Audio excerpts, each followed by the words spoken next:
Bismillahirrahmanirrahim. Assalamualaikum warahmatullahi wabarakatuh. Innal hamdalillah nahmaduhu wa nasta'inuhu wa nastaghfiruh wa na'udzubillahi min syururi anfusina wa min sayyiati a'malina. May yahdihillahu fala mudhillalah wa may yudhlil fala hadiyalah. Asyhadu an la ilaha illallah wa asyhadu anna Muhammadar Rasulullah sallallahu alaihi wasallam wa ala alihi wa ashabihi, amma ba'd. Saudaraku sekalian yang semoga selalu dirahmati oleh Allah, sebagai orang Islam tentunya kita semuanya berusaha untuk bisa mendapatkan derajat yang tinggi di akhirat nanti, yaitu di dalam surga, dengan cara mengerjakan amalan-amalan ataupun ucapan-ucapan yang bisa mendekatkan diri kita kepada Allah, bisa mendatangkan pahala yang banyak. Ada berbagai macam amalan-amalan. Dalam kesempatan kali ini saya akan mencoba untuk membagikan tentang amalan sunnah yang sudah sangat terkenal, dan saya yakin saudaraku sekalian setiap pagi mempraktekannya. Apa itu? Salat duha. Dan memang ada banyak pilihan ataupun bisa beberapa amalan kita kerjakan dalam waktu 24 jam, bukan hanya sholat duha. Kenapa? Karena memang seperti yang tadi saya ungkapkan, kita semuanya berusaha untuk bisa meningkatkan derajat kita di akhirat nanti, yaitu di dalam surga. Seperti yang pernah disampaikan oleh Abu Hurairah yang termaktub dalam Sahih Bukhari, Rasulullah SAW bersabda bahwa Allah berfirman, "Wa ma taqarraba ilayya 'abdi bi syai'in ahabba ilayya mimma aftaradtu 'alaihi." Sesuatu yang paling saya sukai hamba saya mendekatkan diri pada saya, itu adalah dengan cara mereka menertibkan ibadah wajibnya. Ibadah wajib yang saya wajibkan kepada mereka, mereka kerjakan dengan tertib. Kemudian, wala yazalu 'abdi yataqarrabu ilayya binawafil hatta uhibbah. Dan apabila hamba saya terus-menerus mendekatkan diri dengan cara mengerjakan yang sunnah, maka saya akan semakin cinta kepadanya. Fa idza ahbabtuhu kuntu sam'ahu alladhi yasma'u bih wa basarahu alladhi yubsiru bih wa yaduhu allati yabtishu biha wa rijlahu allati yamshi biha wa la in sa'alni la utiyannahu wa la in ista'azani la uizannahu, dalam hadis Bukhari. Dan ketika saya Allah telah mencintai kepada seorang hamba, maka saya akan menjadi pendengarannya, saya akan menjadi penglihatannya, saya akan menjadi tangannya, dan saya akan menjadi kakinya. Maksudnya panca indera orang yang dicintai oleh Allah itu semuanya dalam kendalinya Allah, dalam ridhonya Allah, dalam bimbingannya Allah, yang akhirnya panca indera yang dia miliki itu sangat barokah, terhindar dari perbuatan dosa dan terdorong untuk mengerjakan ibadah-ibadah yang akhirnya mendatangkan pahala. Sampai Allah berfirman, jika dia minta kepada saya akan kasih, dan jika dia minta berlindung kepada saya akan berikan dia perlindungan. Nah, dengan kita, saudaraku sekalian, bisa melaksanakan ibadah-ibadah sunnah, contohnya adalah sholat duha, maka insya Allah Allah akan semakin cinta pada kita. Baik, kita akan membahas tentang sholat duha. Apa itu sholat duha? Sholat duha itu adalah sholat sunnah yang dilaksanakan pada waktu duha. ya, ketika matahari mulai naik kurang lebih 1 tombak, ya. 1 tombak itu kurang lebihnya itu adalah 7 hasta sejak matahari terbit sampai menjelang matahari tegak lurus. Jadi mulai dari ini seandainya batas matahari terbit, kemudian ini matahari sedang terbit, ini kan waktu larangan sholat. Nah, ketika matahari sudah terbit dan meninggi kira-kira 1 tombak, yaitu kalau kita ukur 7 hasta kita kurang lebih kita lihat, maka itu sudah masuk waktu untuk sholat, sudah bukan waktu larangan sholat, yaitu masuk sholat duha. Sampai matahari itu sebelum tegak lurus dengan kepala kita. Karena kalau tegak lurus dengan kepala kita itu berarti waktu larangan sholat. Nah, berarti sebelum tegak lurus adalah posisi matahari itu adalah ketika matahari itu posisinya halal untuk kita mengerjakan sholat zuhur, boleh mengerjakan sholat zuhur. Jadi kebalikannya, jadi kalau matahari kan terbit dari timur, tenggelam di sebelah barat. Jadi ketika matahari posisi di sebelah barat waktu awal zuhur, itu seperti matahari di waktu matahari di sebelah timur ketika akhir waktu duha atau sebelum matahari itu ke tengah, maka itulah akhir dari sholat duha. Jadi rentan waktunya agak lumayan panjang ya, agak lumayan lama. Nah, kemudian bagaimana nih hukum dari sholat duha? Jelas, hukum sholat duha itu adalah sunnah dan memang dianjurkan ya untuk selalu dikerjakan. Kenapa? Karena keutamaan yang sangat besar. Dalam hadis disebutkan dari Abu Hurairah di dalam hadis Muslim, Abu Hurairah berkata, "Ausani khalili bisalasin." Saudara kekasih saya yaitu Nabi Muhammad SAW memberikan pesan kepada saya atau wasiat tentang 3 hal. Yang pertama, bisyami salasati ayyam min kulli syahrin. Puasa 3 hari dalam setiap bulan. Kemudian yang kedua, warok atai duha, dan supaya rutin mengerjakan 2 rakaat sholat duha. Wa an utiro qabla an arquda, roh Muslim, dan supaya saya sholat witir dulu sebelum saya tertidur. Nah, artinya Nabi sampai berpesan kepada Abu Hurairah tentang 3 hal itu termasuk sholat duha. Berarti menandakan bahwa walaupun sholat duha itu tidak wajib, tapi sangat penting. Kalau tidak penting, ngapain Nabi sampai wasiat yang begitu pentingnya kepada Abu Hurairah? Apa sih sebenarnya keutamaan sholat duha? Keutamaan sholat duha itu ada banyak, saudaraku sekalian. Dan itu memang beda-beda tergantung dari rakaat yang dikerjakan. Contoh nih, seperti 2 rakaat sholat duha itu mencukupi amal kebaikan yang sangat banyak. Kalau kita lihat dalam hadis Muslim ya, dari Abi Dzar, dari Nabi SAW, Nabi pernah bersabda, yusbihu ala kulli sulama min ahadikum shadaqah. Di pagi hari dari ruas-ruas kalian, kita ini semuanya orang Islam, itu bisa menghasilkan pahala, bisa jadi sedekah atau bisa menghasilkan pahala. Fakulu tasbihatin sedekatun, sehingga atau maka setiap tasbih yang kita ucapkan itu menjadi sedekah atau pahala. Wa kullu tahmidatin sedekatun, dan setiap pujian-pujian kita kepada Allah itu menjadi sedekah atau menjadi pahala. Kita bilang alhamdulillah, alhamdulillah di pagi hari. Wa kullu tahlilatin sedekah, baca tahlil la ilaha illallah itu juga menjadi pahala. Wa kullu takbiratin sedekatun, baca takbir juga menjadi pahala. Wa amrun bil ma'ruf sedekah, ngajak kebaikan juga menjadi pahala. Wa nahyu anil munkar sedekah, mencegah kemungkaran itu juga jadi pahala. Nah, wa yujzi'u min dzalika rakaatani yarka'uhuma minad duha. Kebaikan-kebaikan yang tadi disebutkan itu oleh Nabi dicukupi oleh 2 rakaat sholat duha. Ya kan, berarti kan dengan kita sholat duha 2 rakaat itu membandingi beberapa macam kebaikan-kebaikan, mulai dari membandingi orang yang bertasbih, bertahmid, bertahlil, bertakbir, amar ma'ruf, nahi mungkar. Luar biasa. Itu baru 2 rakaat ya. Ada lagi yang menjelaskan Abi Buraidah, dia pernah mendengar Nabi bersabda gini, fil insan salasumiatin wasituna mafsilan fa alaihi ayatasaddaqu an kulli mafsilin minhu bisodaqatin. Qalu wa ma yutiqu dzalika ya nabi Allah? Qal an-nukha'atu fil masjid tadfinuha wa syai'u nunahihi anit tariq fa ilam tajid farakaat duha yujzi'uka. Itu dalam hadis Abu Daud. Artinya begini, kata Nabi, pada diri manusia itu terdapat 360 ruas. Wah, banyak ya.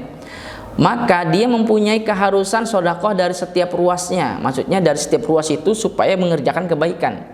Para sahabat bertanya, siapa Nabi yang mampu melakukan itu? Lalu beliau menjawab, kamu membersihkan dahak, maaf ya, kamu membersihkan dahak yang ada di masjid atau menyingkirkan sesuatu yang menyakitkan dari jalan, itu termasuk pahala itu. Artinya dengan kita menggerakkan badan kita untuk berbuat baik, contohnya dalam menyingkirkan kejelekan, sesuatu yang nggak baik di jalan atau mungkin dahak yang ada di tembok masjid. Zaman dulu kan ya kadang-kadang membuang ludah seperti itu ya, itu menjadi pahala. Dan apabila kamu tidak mampu untuk itu, maka 2 rakaat duha akan mencukupimu. Nah, kan kita ambil yang bawahnya itu ya, bahwa 2 rakaat sholat duha bisa mencukupi. Artinya keharusan kita untuk berbuat kebaikan, sebab Allah berikan kesehatan terhadap ruas-ruas kita sebanyak 360 ruas ini, dengan mengerjakan sholat duha minimal 2 rakaat aja sudah cukup. Itu baru 2 rakaat. Bagaimana dengan kalau mengerjakan 4 rakaat? Apa keutamaannya? Keutamaannya adalah akan dicukupi dari segala sesuatu kebaikan sampai sore. Ini dicukupinya ini adalah sesuai dengan versinya Allah ya. Jadi apa yang dibutuhkan oleh hamba pada hari itu Allah lebih tahu dibanding hamba itu terhadap dirinya sendiri. Berdasarkan hadis ini, dalam hadis Tirmizi dari Abi Dzar, dari Nabi SAW, dari Allah berfirman begini. Allah berfirman, ini hadis qudsi, Ibn Adam irka'li arba'a raka'atin min awali an-nahar akfika akhirahu, dalam hadis Tirmizi. Jadi Allah menyeru dalam hadis qudsi, kata Nabi, wahai Ibnu Adam, salatlah kalian kepada saya, rukuklah kalian, maksudnya salatlah kalian kepada saya 4 rakaat di awal siangmu, maksudnya di waktu salat duha itu, maka aku akan berikan kecukupan padamu di akhir siang. Itu 4 rakaat. Kalau di hadis yang lain itu dinyatakan bahwa Allah berfirmannya, jangan kalian meremehkan saya di awal siangmu dengan 4 rakaat. Kalau kamu kerjakan tidak meremehkan saya, maka saya akan berikan kecukupanmu di akhir siang. Itu juga ada hadis yang menyatakan demikian. Dan ada lagi kefadolan kalau mengerjakannya itu adalah 12 rakaat. Ya, 12 rakaat sholat duha. Apa itu? Kita lihat ya. Kalau di dalam hadisnya itu, di dalam hadis Tirmizi dari Anas bin Malik. Ya, Anas bin Malik adalah sahabat Nabi yang memang umurnya lumayan panjang sampai menjumpai 4 khalifah. 4 khalifah sudah meninggal, beliau masih hidup ya, Anas bin Malik, karena dulu waktu kecil pernah jadi pelayan Nabi juga selama 10 tahun. Jadi hadisnya sangat banyak. Kata Anas, Nabi pernah bersabda, man sholat duha sintai asrota rakaatan banallahu lahu qasran min zahabin fil jannah. Kata Nabi, barang siapa yang sholat duha 12 rakaat, maka Allah akan bangunkan untuk dia rumah mewah, rumah panggung di surga yang terbuat dari emas. Masya Allah. Coba silahkan kalau Anda mampu ya. Tapi sebenarnya tergantung niat ya. Kalau dibilang mampu sih insya Allah mampu, tergantung niatnya. Udah 4 rakaat nih, kita coba tambah 6 rakaat, tambah 8 rakaat, tambah 10 rakaat, sampai akhirnya tambah jadi 12 rakaat dengan niat memang kita kepingin mendapatkan rumah di surga. Kalau kita sudah punya properti di suatu tempat di dunia gambarannya ya, maka kita pasti dong boleh masuk ke kawasan itu. Contoh ada sebuah klaster, kita punya rumah di dalamnya itu, walaupun kita tidak tempati ya, tapi kita sudah beli dan sudah diakui itu adalah milik kita, ada rumah di dalam suatu klaster, maka kita pasti boleh masuk dong ke dalam kawasan klaster itu. Sama dengan kita kemudian sholat duha 12 rakaat, kita punya rumah dibangunkan oleh Allah di surga terbuat dari emas bahkan, maka secara wajarnya bahwa kita boleh dong masuk ke dalam surga. Kenapa? Karena di dalamnya ada rumah kita. Asalkan setelah Anda atau kita mengerjakan sholat duha 12 rakaat, dijaga niatnya. Mulai dari awal dijaga niat, sampai selesainya dijaga niat. Jangan sampai setelah selesai sholat duha niatnya berubah, ingin diketahui oleh orang bahwa dia telah mengerjakan sholat duha sebanyak 12 rakaat. Kalau itu tidak akan diberikan pahala oleh Allah, ya, tidak akan boro-boro dikasih pahala dan kenikmatan berupa rumah emas di surga. Pahala aja nggak dapat, bahkan dia mendapatkan ancaman dosa dari Allah. Kenapa? Karena telah berbuat syirik khauf, ya, di dalam hatinya itu ada sesuatu yang berbeda, ada keinginan tersembunyi dalam ibadah yang dia kerjakan. Dan keutamaan yang lain dari sholat duha ini merupakan amalan yang sebenarnya ringan, tapi pahalanya sangat besar, ya. Kalau kita lihat ini di dalam sebuah hadis, ya, Rawi Ahmad dari Abdullah bin Amr bin As, dia pernah berkata, suatu saat bahasa Rasulullah SAW sariyatan fagonimu wa asra'u arja'ata. Saya ungkapkan artinya saja tanpa Arabnya. Jadi dari Abdullah bin Amr, Nabi pernah mengirim sariyah. Sariyah itu pasukan perang yang jumlahnya kecil, kurang lebih 400 orang. Kemudian mereka mendapatkan harta rampasan yang sangat banyak. Lalu mereka bergegas untuk pulang. Lantas orang-orang membicarakan tentang dekatnya medan perang mereka, banyak harta rampasan serta cepatnya kepulangan mereka. Nabi bersabda, maukah kalian aku tunjukkan pada medan perang yang lebih dekat, rampasan perang yang lebih banyak, dan kepulangan yang lebih cepat? Mau nggak? Kata Nabi gitu. Spontan dong, mereka semuanya mau. Kata Nabi, yaitu seorang yang berwudu lalu pergi ke masjid untuk sholat duha. Dialah orang yang lebih dekat medan perangnya, lebih banyak rampasannya, dan lebih cepat kepulangannya. Jadi ternyata, ya, memang ada hadis yang menyatakan sholat sunat itu lebih baik dikerjakan di rumah. Tapi dalam kasus ini Nabi bersabdanya berbeda, memotivasi orang-orang waktu itu yang habis pulang perang. Bahkan kata Nabi, orang yang berwudu kemudian sholat duha pergi ke masjid itu adalah ibarat orang yang perang yang medan perangnya dekat, kemudian dapat ghanimah yang sangat banyak, udah gitu cepat pulang. Wah, jelas dong kalau gitu mereka sahabat akan berduyun-duyun itu untuk mempraktekannya. Wah, enak ya kalau seperti itu. Kemudian dalam melaksanakan sholat duha sekarang, waktunya kapan? Waktu yang paling bagus untuk bisa melaksanakan sholat duha, yaitu ketika matahari sudah tinggi dan terasa sangat panas. Jadi ini adalah sholat duhanya al-awabin. Al-awabin itu orang-orang yang ahli taubat, ya, orang iman maksudnya. Pernah ada hadis yang berbunyi gini, an Zaid bin Arqam qol kharaja Rasulullah sallallahu alaihi wasallam ala ahli Quba wa hum yusalluna. Jadi pernah Nabi itu suatu saat berjalan ketemu masyarakat Quba, mereka sedang sholat duha tapi agak kepagian. Faqal, Nabi bersabda, sholatul awabin idza ramidatul fisol. Kata Nabi, sholatnya orang yang ahli tobat, maksudnya orang-orang Islam yang takut berbuat dosa di waktu duha itu adalah ketika anak onta kepanasan.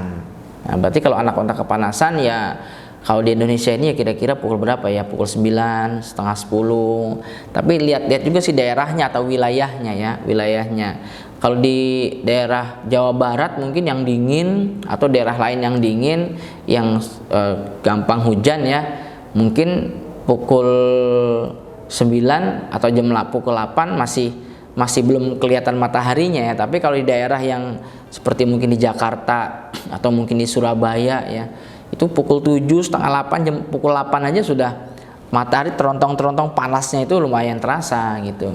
Jadi artinya jangan terlalu pagi kalau mau mengerjakan sholat duha yang waktunya adalah sangat bagus.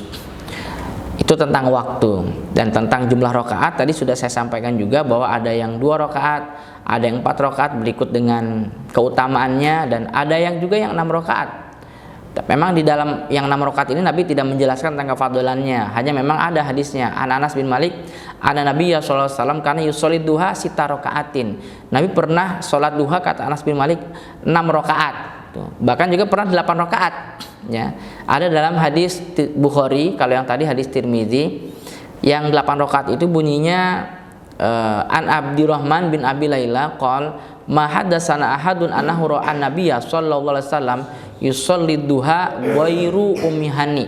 Jadi kata Abdurrahman bin Abi Laila, seseorang yang menceritakan kepada saya tentang sholat duhanya Nabi itu adalah Ummah Hani. Fa inaha qalat inna nabiyya sallallahu alaihi wasallam dakhala baitaha yaum Fathi Makkah. Jadi Ummah Hani itu pernah bercerita kepada dia bahwa Nabi pernah masuk ke rumahnya Ummah Hani di tahun kemenangan Mekah. Faqtasala wa sholat samaniya rakaatin. Kemudian Nabi mandi, setelah mandi Nabi mengerjakan sholat duha sebanyak 8 rakaat. Jadi ada yang 8, kalau 12 tadi sudah saya beritahu. Tapi juga ada yang menjelaskan bahwa tidak ada batasannya. Ada hadis dalam hadis Muslim ya, An Aisyah qalat kana Rasulullah sallallahu alaihi wasallam yusolid duha arba'an wa yazidu masyaallah. Muslim. Jadi kata Aisyah, Nabi itu kalau sholat duha biasanya 4 rakaat, tapi Nabi terkadang menambah sekehendak Allah. Ya berapa nggak diketahui, berapa nggak dibatasi, berarti ya nggak dibatasi. Tapi para ulama berpendapat bahwa jumlah rakaat sholat duha itu maksimal adalah 12 rakaat dalam kitab Fathul Bari Ibni Hajar. Demikian saudara sekalian yang bisa saya bagikan. Semoga kita semuanya menjadi ahli sholat sunnah sehingga dicintai oleh Allah Subhanahu wa ta'ala. Mohon maaf atas segala kekurangan, semoga bermanfaat. Assalamualaikum warahmatullahi wabarakatuh.